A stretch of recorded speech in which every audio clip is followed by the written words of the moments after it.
Hello everyone, Radhe Radhe सभी को। आज हम रिवीजन करेंगे सामान्य विज्ञान। सामान्य विज्ञान में जीव विज्ञान है, रसायन विज्ञान है और भौतिक विज्ञान है। इसमें टोटल 200 के आसपास क्वेश्चन है, जिसमें से जीव विज्ञान के 75 क्वेश्चन है। तो आज इसको रिवीजन करेंगे। इसके अर्थव्यवस्था, भारतीय अर्थ संविधान, ऊपर के जितने भी टॉपिक हैं वो कंप्लीट हो चुके हैं। जो लोग नए होंगे चैनल को सब्सक्राइब कर लीजिए।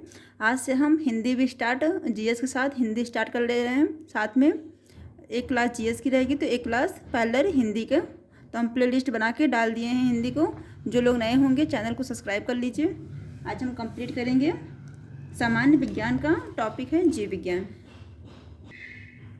जीव विज्ञान, इसमें सबसे पहला क्वेश्चन है, जीव विज्ञान के जनक किसको माने जाते हैं? तो अरस्तु को। जीव विज्ञान शब्द का प्रयोग सर्वप्रथम किसने किया था? अरस्तु ने। यकृत संबंधित अध्ययन को क्या क्या कहा जाता है? तो यकृत, लीवर। अगला है, कवक के अध्ययन को क्या बोलते हैं? फाइकोलॉजी। पक्षियों के अध्ययन को क्या बोलते हैं? एंथ्रोलॉजी। हम एक बार किसके अध्ययन को क्या बोलते हैं एक बार रिवीजन कर लेंगे नोट से।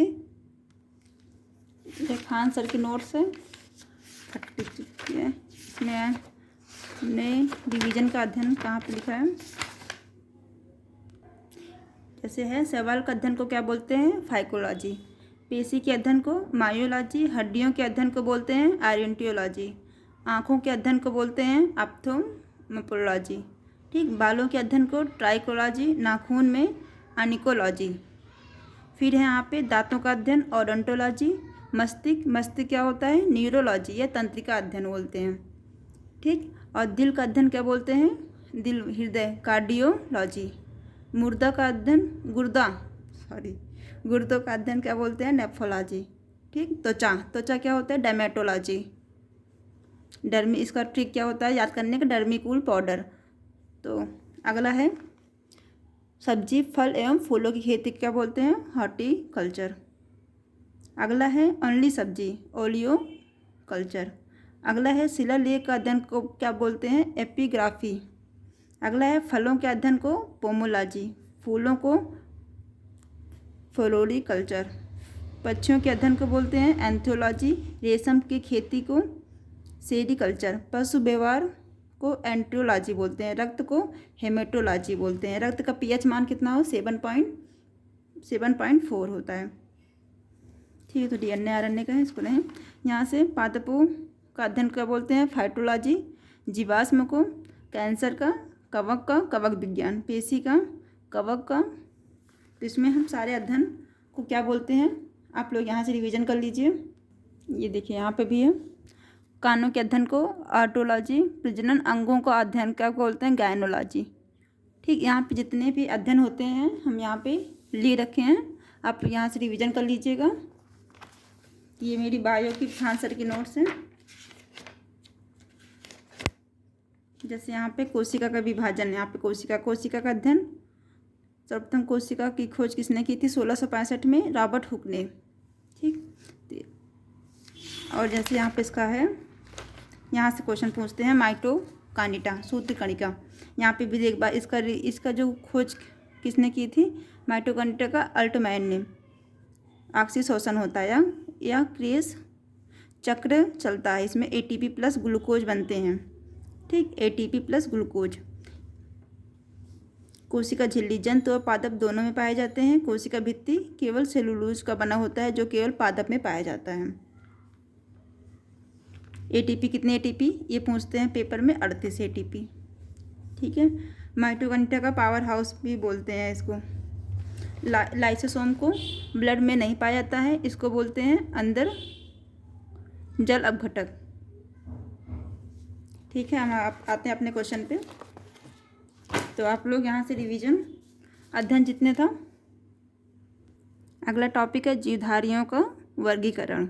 जीवधारियों के आधुनिक वर्गीकरण में सर्वप्रथम योगदान कौन से वैज्ञानिक का था? अगला क्वेश्चन है, R.H. हिडकेयर के जगत को कितने बड़े वर्गों में विभाजित किया गया था? 5 वर्गों में विभाजित किया गया था। अगला क्वेश्चन है, कवक और शैवाल के बीच सहजीवी संबंध को क्या बोलते हैं? हेटेरोटिज्म। अगला है, किस प्रकार के पादप जगत का उभयचर कहते हैं बायोफाइट। ठीक है। क्वेश्चन नंबर 10 है, पौधों में जड़ों से पत्तियों तक पानी और खनिजों को पहुंचाने का कार्य कौन करता है पौधों में? तो जाइलम, पानी को। ठीक। जंतु जगत का सबसे बड़ा संघ कौन सा होता है? आर्थ्रोपोडा, जंतु जगत का। कैल्शियम कार्बोनेट के आवरण युक्त अंडे देने वाले जंतु किस नाम से जानते हैं? सरीसृप। अगला टॉपिक है कोशिका विभाजन। इसमें है कोशिका विभाजन। कोशिका का ऊर्जा ग्रह किसको बोलते हैं? माइटोकॉन्ड्रिया। ठीक। Power house. कोशिका में पाए जाने वाले सबसे बड़े अंग को कौन सा बोलते हैं? सबसे बड़ा अंग कौन से होते हैं इसमें? कांडिया। अगला है टमाटर का लाल रंग किस वर्ण के कारण होता है? तो लाइकोपीन के कारण। अगला क्वेश्चन है, जंतु कोशिका में राइबोसोम को सर्वप्रथम किसने किया था? किसने खोज की थी? चार्ल्स पोलैंड ने। अगला है क्वेश्चन नंबर 17 है। इसमें क्वेश्चन नंबर 17 है, किस अंग में सभी प्रकार के जल अपघटित एंजाइम पाए जाते हैं जिनकी खोज डी डुबे ने की थी? लाइसोसोम। ठीक। आरएनए भंडार गृह किसे कहा जाता है? तो आरएनए को। भंडार गृह किसे बोलते हैं? तो केंद्रिका को। अगला क्वेश्चन है, मनुष्य में एक कोशिकाओं में गुणसूत्र कितने पाए जाते हैं? 46 मनुष्य में। और ठीक, जीन शब्द का प्रतिपादन किसने था? आंसर बी होगा। अगला टॉपिक है डीएनए एवं आरएनए और आनुवांशिकता। अगला क्वेश्चन है, सबसे पहला है 21 क्वेश्चन है। 1953 में डीएनए को द्विकुंडलिक संरचना किसने प्रस्तुत की थी? जेम्स वाटसन और फ्रांसीसी क्रिक ने। इसमें 22 क्वेश्चन है, डीएनए को मीडियन क्षार कौन में होते हैं? साइटोसिन, सीन और थायमीन। अगला है क्वेश्चन नंबर 23 है, डीएनए में थायमीन के स्थान पर कौन सा नाइट्रोजन क्षार पाया जाता है? तो डीएनए के स्थान पर कौन सा नाइट्रोजन क्षार पाया जाता है? यूरेसिल। अगला है क्वेश्चन नंबर 24 है, प्रोटीन संश्लेषण के समय अमीनो अम्ल के संश्लेषण स्थल पर लाने के लिए कौन सा आरएनए होता है? तो टीआरएनए, ट्रांसफर आरएनए। ठीक। अगला है आनुवंशिकता के पिता किसे बोलते हैं? ग्रेगर जॉन मेंडल को। मानव शरीर में पुरुष के लिए गुणसूत्र को किस रूप में जानते हैं? पुरुष के लिए XY। अगर महिला पूछेगा तो XX, ये महिला का है। अब पुरुष का होगा तो XY, पुरुष का। किस रोग में ग्रस्त व्यक्ति के शरीर में चोट लगने पर रुधिर निकलना बंद नहीं होता है? तो हीमोफीलिया में, उसमें रक्त निकलना बंद नहीं होता है। क्वेश्चन नंबर 28 है, 21वें क्रोमोसोम की एक अतिरिक्त प्राप्ति के 8 जाने से कौन सा आनुवंशिकता विकार होता है? Down syndrome. इसकी संख्या कितनी होती है? 45 पूछते हैं। ठीक। अगला है क्वेश्चन है पोषण एवं विटामिन टॉपिक है। फिर इसमें सबसे पहला क्वेश्चन है, 1 ग्राम वसा में कितनी ऊर्जा होता है? 9 किलो कैलोरी। अगला है, बच्चों में प्रोटीन की कमी में कौन सा रोग होता है? आंसर बी होगा। जल में घुलनशील विटामिन कौन सा होता है? जल में, तो जल में घुलनशील विटामिन है BC। ठीक है, जल में घुलनशील विटामिन होती है। और वसा में पूछेगा तो कीड़ा। ठीक है, उसका रतौंधी किस विटामिन की कमी से होता है? रतौंधी विटामिन A की कमी से रतौंधी रोग होते हैं। विटामिन C का रासायनिक नाम क्या होता है? विटामिन C का रासायनिक नाम retinol ascorbic acid. Vitamin C का, तो विटामिन B का तो थायमीन होता है। अकल्सिफोल तो विटामिन D का। इसमें क्या था? विटामिन C का रासायनिक नाम क्या है? Ascorbic acid. रक्त का थक्का न बनना किस विटामिन का कमी का लक्षण है? तो विटामिन K। थायराइड ग्रंथि द्वारा थायरोक्सिन हार्मोन का संश्लेषण कौन सा खनिज आवश्यकता होती है? तो आयोडीन। फिर लग रहा है, विटामिन D की कमी से बच्चों में कौन सा रोग होता है? रिकेट्स। विटामिन D की कमी के कारण होता है। तो अगला टॉपिक है पाचन तंत्र। इसमें है, मनुष्य में पाचन तंत्र क्रिया कहाँ से आरंभ होती है? तो मुख गुहा से आरंभ होती है। लार में कौन सा एंजाइम पाए जाते हैं जो कार्बोहाइड्रेट को पाचन में सहायता होती है?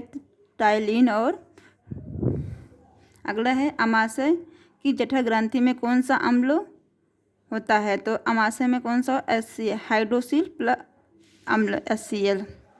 मानव शरीर में सबसे बड़ी ग्रंथि कौन सी होती है? यकृत। यकृत द्वारा शोषित पित्र कहाँ स्थित होते हैं? तो अमाशय में, छोटी आंत, पित्ताशय या अग्नाशय में। तो आप लोग कमेंट कर लीजिए क्वेश्चन नंबर 41 का। मानव शरीर में विषैले पदार्थ अमोनिया को यूरिया में कौन परिवर्तित करता है? अमाशय। शरीर में कौन सी ग्रंथि एक साथ अंतःस्राविक और बाह्यस्राविक दोनों प्रकार की मिश्रित होती हैं? तो अग्नाशय। अगला है टॉपिक है श्वसन एवं तंत्रिका तंत्र। इसमें है अवयवीय श्वसन में प्राणी पेशियों में अंतिम उत्पादन क्या होते हैं? लैक्टिक अम्ल। अगला है श्वसन तंत्र के ऊपरी भाग के आखिरी हिस्से स्वर यंत्र को अन्य किस नाम से जानते हैं? लेरिक्स। अगला है दाएं फेफड़ा कितनी पालियों का बना होता है? दाएं फेफड़ा कितने पालियों का बना होता है? तो कितने बना होता है? 3। अगला है मस्तिष्क में कौन सा भाग स्मृति, ज्ञान, इच्छा शक्ति को सोच से जुड़ा होता है? मस्तिष्क में सेरिब्रम प्रमस्तिष्क इसको बोलते हैं। इसकी हिंदी है प्रमस्तिष्क। मानव शरीर को मृदा का प्रबंधन मस्तिष्क के किस भाग में किया जाता है? तो कहाँ किया जाता है? सेरिबेलम में। रीढ़ की हड्डी में उठने वाली रीढ़ के नसों के लिए कितने जोड़े होते हैं? 31। मानव शरीर में कपाल तंत्रिका में कितनी जोड़े होते हैं? 12 जोड़े होते हैं कपाल। ठीक। अगला है कंकाल एवं विसर्जन तंत्र। तो इसको देख लेते हैं 56 क्वेश्चन तक। कंकाल एवं विसर्जन तंत्र इसको कंप्लीट कर लेते हैं। मानव कंकाल तंत्र में वयस्क मनुष्य में कुल कितनी हड्डियां होती हैं? 206। कंठिका हड्डी में मध्य कान की हड्डी सहित सिर में कुल कितनी हड्डियां होती हैं? 29 टोटल। अभी हम हड्डियों के बारे में हम खान सर के नोट से आप लोग को रिवीजन करवा देंगे। शरीर में सबसे लंबी हड्डी कौन सी होती है? फीमर। हड्डी में हड्डियों को जोड़ने वाला को क्या बोलते हैं? लिगामेंट। मानव शरीर के मुख्य उत्सर्जन अंग कौन सा होता है? मानव शरीर का मुख्य उत्सर्जन तंत्र फेफड़ा, त्वचा, तो फेफड़ा। नेफ्रॉन के ऊपरी हिस्से में मौजूद कफ के आकार के थैले को क्या बोलते हैं? नेफ्रॉन में। क्वेश्चन नंबर 56 और क्वेश्चन नंबर 41 का आप लोग आंसर क्या होगा कमेंट कर दीजिए। तो आज हम 56 तक ही कंप्लीट करेंगे। उसके आगे का नेक्स्ट वीडियो में एक बार यहाँ से रिवीजन करते हैं हड्डी के बारे में। बाल्यावस्था में हड्डियों की संख्या कितनी होती है? बाल्यावस्था में पूछेगा 208। वयस्क मानव के शरीर में हड्डियों की संख्या कितनी होती है? 206। ठीक। मानव शरीर के समान अस्थियों 2 भागों में बांटा गया। कौन कौन से? अनुबंधीय, उपांगी और अक्षीय। तो अनुबंधीय उपांगी में टोटल 126 होते हैं, जिसमें से हाथ, पैर। तो हाथ की कितनी हड्डियां होती हैं टोटल? हाथ की कितनी हड्डियां होती हैं? 60 होती है। 30 × 2। ठीक। ह्यूमरस, रेडियस, अलाना, कपाल, मेटाकपाल। ठीक। पैर की भी 60 होती हैं। हाथ की 60, पैर की 60। 30। ठीक। 30 एक हाथ की और 30 एक पैर की होती हैं। फिर यहाँ पे ये सब उपांगी हड्डियाँ होती हैं। अक्षीय रहेगा तो अक्षीय में 60 होती हैं, जिसमें से 36 होती हैं। मेरुदंड की हड्डियाँ 26 होती हैं। ठीक। अब यहाँ पे कहाँ पे क्वेश्चन में क्या आया था? कपाल में कितने होते हैं? सिर में 29 हड्डियाँ होती हैं, जिसमें से पसली में कितनी होती हैं? 24 हड्डियाँ होती हैं, 12। ठीक। इसमें क्या है? चेहरे में 14 होती हैं, कान में 16 होती हैं, कपाल में 8 होती हैं। तो टोटल पूछेगा तो कपाल में कितनी होती हैं? खोपड़ी में 29 हड्डी होती हैं। ठीक। सबसे छोटी हड्डी यहाँ पे मिस इसका ट्रिक याद करने का, मलेशियस इक्टस स्पेक्सम। ठीक। तो जो लोग नए होंगे, आज का हम ये वीडियो यहीं पर समाप्त करते हैं। जो लोग नए होंगे चैनल को सब्सक्राइब कर लीजिए। हम कल से अगला पढ़ेंगे। Thank you. Bye bye.